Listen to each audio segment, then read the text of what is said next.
ध्यान साधना के दौरान जो भी अनुभव होते हैं, वह आपको ध्यान साधना में एक कदम और आगे की ओर ले जाते हैं। जबकि आप में कुछ ऐसे साधक हैं, जो उन अनुभवों में फँस जाते हैं। देखिए, साधक भी अलग-अलग प्रकार के होते हैं क्योंकि उनकी बुद्धिमत्ता, उनके भीतर के भाव और जो उनकी प्रगाढ़ता होती है ना, वो उनके व्यक्तित्व पर आधारित होती है।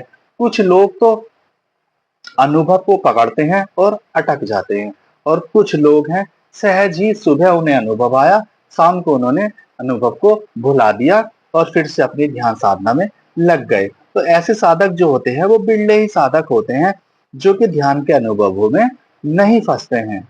आप में जो भी ऐसे साधक हैं जो ध्यान के अनुभवों में फँस गए हैं, तो वो ध्यान के अनुभवों में ही उलझ कर रह जाते हैं और वो अपने ध्यान को एक स्थान पर रोक लेते हैं। जबकि जो अनुभव को भूल जाता है, वो ध्यान का एक पड़ाव और पार कर लेता है, वो और आगे पहुँच जाता है।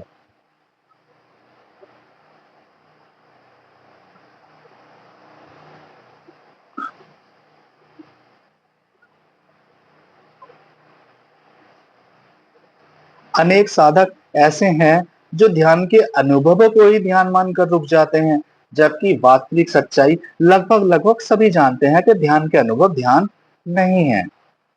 आपको ध्यान में जो अनुभव आए थे, ये आपके अगले द्वार की चाबी थे। यानी कि आपको एक कदम और कूदना था। आप उस चाबी को सँभाल कर बैठ गए, आपने उसका प्रयोग किया नहीं। कहने का अर्थ है कि आप अनुभव में उलझ गए। जब साधक ध्यान साधना में अटक जाता है, तब बहुत मुश्किल पड़ती है, क्योंकि तब उसके पास इतनी प्रखर समझ नहीं होती है कि वह उस अवस्था से पार हो जाए।